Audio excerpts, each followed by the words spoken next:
Alright guys, so after watching James Gunn's Superman movie, I was inspired to finally learn about Superman. Not only that, but I'm officially diving into the world of comic books, and my first real Superman story is Superman Birthright by Mark Waid. I came into this with basically zero Superman reading experience, like just from what I've picked up from movies, TV shows, and pop culture over the years, and honestly I always thought Superman might be a little too perfect to be interesting, but after reading Birthright, that idea went straight out the window. So right out of the gate with Superman Birthright, one thing I noticed is how human Clark feels in this story, because they waste no time in showing us Clark's upbringing, and they really take their time to show us, the human side of Superman, which is Clark Kent. And so what they do is they have us see him traveling the globe as a freelance journalist in his mid-20s, and he's in Africa. And while he's in Africa, he is put in situations where he is forced to use his powers. And while he's doing this really shapes his mindset of how he views the world, and it really shows him how the world works, and that the world is a very cruel place. And so during his time in Africa, he starts to think that the world needs somebody like Superman. Maybe I should do something with my powers. And so then the story goes to Smallville. He goes to Smallville, and this is where they show us his relationship with, Ma and Pa Kent. And so while he's back in Smallville, he starts getting interested in his Kryptonian heritage, and he starts taking it seriously for the first time. And so while this is going on, Pa Kent kind of starts to get a little worried about Clark, in the sense of like he's afraid that Clark is going to get too caught up in his past, and that he's going to want to leave Martha and him behind as parents, as if he doesn't need them anymore. And this really starts to get him resentful towards Clark, and he starts kind of giving him the cold shoulder, like, yeah, whatever, do whatever you want, you don't need us anymore. And there's a moment where Pa really rages out inside the barn where Clark's shuttle is, and he starts smashing the beams, the support beams of the barn, and the barn starts collapsing, and Clark comes in and swoops him up and brings him up into the sky, and he's like, listen, we are talking about this. I'm not letting you down until we talk about it. This isn't good for you. And so they have a one-on-one talk and everything, and they're inside the house now, and Pa is talking about his time in the military. They're both talking about his time in the military, and Clark uses this as a moment to kind of connect with Pa Kent and kind of show him, like, listen, you were a young man once in your life, and you made that decision to go out into the world by yourself and truly discover who you are, and not let the world tell you what you are. And he finishes the conversation by telling Pa Kent, where do you think I got the courage to face this world alone? And that immediately right there is what hooked me on this version of Superman, because that is such a relatable and human experience that nearly brought a tear to my eye. I won't lie to you. It was very gut-wrenching, but beautiful. And I did not expect to get that kind of personal touch in a Superman story. So I think the way they started this story, showing us all of this and humanizing Superman in this case, it was absolutely perfect and beautiful, and I was immediately hooked right out of the gate. So another thing I want to talk about is the character of Lex Luthor, because I think they did such a great job portraying him the way they did in this story, because they make him a childhood friend of Clark growing up in Smallville, and I did not see that coming. That is such a great idea. And so basically there's moments throughout the story where you see flashbacks of them growing up in Smallville, and Lex is portrayed as the misunderstood genius, the alienated genius in his small town. He views everybody as, inferior to him, because he's so smart, and he feels that nobody understands him, and which is the most Lex thing of all time. But but like there's even a moment where they show them in the classroom, and Lex literally just makes the teacher look like an idiot for the sake of looking like a genius. And again, the most Lex thing ever. And it really just showcases that, like, Lex is human, because in other iterations of the character, he's so smart that you almost get the illusion that he is a super being, and that is the appeal of Lex Luthor, is that he's so smart that he is on the level of these gods and, super beings. But having this kind of backstory with him just reminds the viewer that, like, oh my god, this guy is human. He's not a super being, but it heightens his appeal as a character, in my opinion. Like, and I think that was a really good thing for them to do. And there's moments between him and Clark where Clark is trying to, basically tell him, like, listen, I understand what you're going through more than anybody. And obviously that's because Clark has powers and he's from another planet, but in Lex's eyes, obviously he doesn't know that, and Clark can't reveal that because he, will put everything at risk. But Lex is looking at him like, well, dude, what are you talking about? Like, you have the, happy-go-lucky family life, and, everybody loves you, and, he's like, nobody understands me. And it kind of gets to the point where Lex is pushing Clark away because he's kind of just sick of him saying that, and, he starts to get obsessed with proving everybody wrong. And it's this that drives him to be the Lex Luthor that we know today. And this is why when he does become the Lex Luthor we know, he's so hellbent on destroying Superman, because he feels Superman is taking all of that glory that he's been craving his whole life.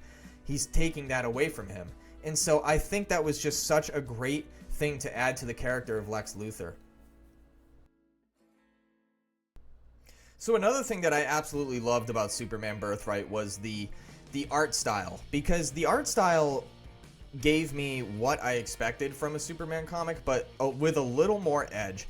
And that has to do with Lionel Francis Yu. I hope I'm not butchering that name. I apologize if I am.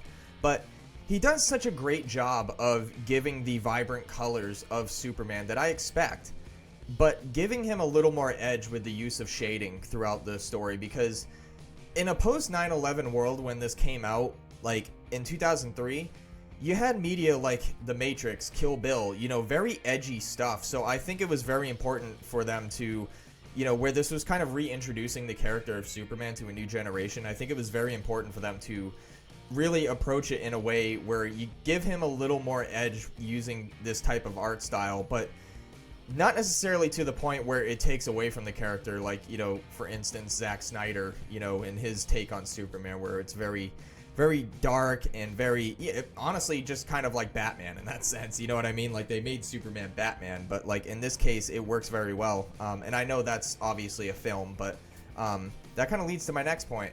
The use of panels as well, like, with the wide, the landscape panels, like, there's a lot of them throughout the story, and, like, overhead shots and stuff like that really kind of give it a cinematic appeal, and, like, don't make the comic feel very condensed. Like, there's a lot of, and again, I'm obviously very new to the world of comics, so I don't know if this is a common thing or anything like that. So, but it doesn't make the comic feel so condensed. Like, a lot of older comics I've read, kind of are a little more just kind of squared off and a little more basic, but like in this comic, it's so wide open, and it makes the comic feel so much more alive, like you're watching a movie, despite the fact that you're obviously reading. And I think he just does a very good job with that. And there's one shot in particular towards the end where Superman is fighting off the fake Kryptonian invaders, Lex's goons disguised as Kryptonian invaders, and there's a moment where Superman gets his S ripped off his chest by one of the goons, and there's a kid that's in trouble. So Superman swoops in. He doesn't have the S on or anything like that, and he grabs the kid, and he picks up a giant S crest from one of the Kryptonian mech robots, and he shields the kid and him from this blast of energy coming at them, and it looks so epic. It's honestly one of the most epic looking pictures I've ever seen. It's so good, and it was at that moment that I'm like, yes, that is Superman. That is how Superman's supposed to be, and that is literally it. When I picture a hero in my mind, that is exactly what I picture. He looks so... This is where Superman looking godlike really, really works, and I loved it so much. I screenshotted it because I want to attempt to draw it myself at some point. I loved it, and the art style just it just oozes just epic all over the story. I love it so much, and it was a huge appeal to me throughout the story. So before I give my overall thoughts, I just wanted to get in this quick snippet here. So there's a section at the end of the comic where Mark Waid discusses his ideas and thoughts going into these characters when he was rewriting them. And obviously there's a section where he discusses Superman. And in this section, he discusses kind of how the world in the early 2000s was viewing Superman. And it's really interesting because what's going on right now with the character of Superman, with James Gunn's Superman movie being out and him being back in the mainstream, everybody's really getting interested in him again, such as me. So I wanted to read this real quick. It was really interesting. I really genuinely do believe that he's increasingly marginalized in a world where kids have to go through metal detectors to get to school, and that the next Superman renaissance will come when our audience once more feels it can connect with a hero who acts like defending Metropolis from Brainiac isn't the only way to make a difference. That's what Siegel and Schuster came to the table with, and that's what we have to put forth here. Yes, Superman combats street crime and alien invaders and natural disasters, but he also takes an active stand against political and corporate corruption and tackles, at least allegorically, 21st century problems. And he shows a temper when justified, when innocent lives are put in deliberate danger. If you're on the side of the angels, he's the greatest friend you ever had. If on the other hand you're his enemy, God help you. That describes Superman to me. Like, 10 out of 10. He nailed it. That section right there. If you're on the side of the angels, he's the greatest friend you ever had. That is Superman right there. And I think that's exactly what's going on right now with James Gunn's Superman movie. So overall, I thought Superman Birthright was the perfect starting point for my journey into Superman. And I think just in general for comic books, because again, going back to the art style, it's vibrant, it's edgy enough to where it doesn't take away from the colorful, hopeful tones of Superman. The story's pacing is fantastic. I didn't feel like at one point ever that maybe I should just skip a couple pages. This is kind of dragging. Nothing like that. The characters were introduced in such great ways. You didn't feel like, they were throwing characters on you that you knew nothing about. Just absolutely fantastic. I loved it. 10 out of 10 comic for me. And I'm going to be moving on to All-Star Superman next because I heard that's kind of the holy grail of Superman comics, and really kind of showcases the heart of Superman. So I am really looking forward to that, and I will be making a video on that as soon as I'm done with that as well. So anyways, guys, I hope you enjoyed my video, and if you did, please be sure to hit that like and subscribe button along with the notification bell to stay updated on when new content like this drops. Recommend more comics for me to read in the comments below, and I will see you in the next video. See ya!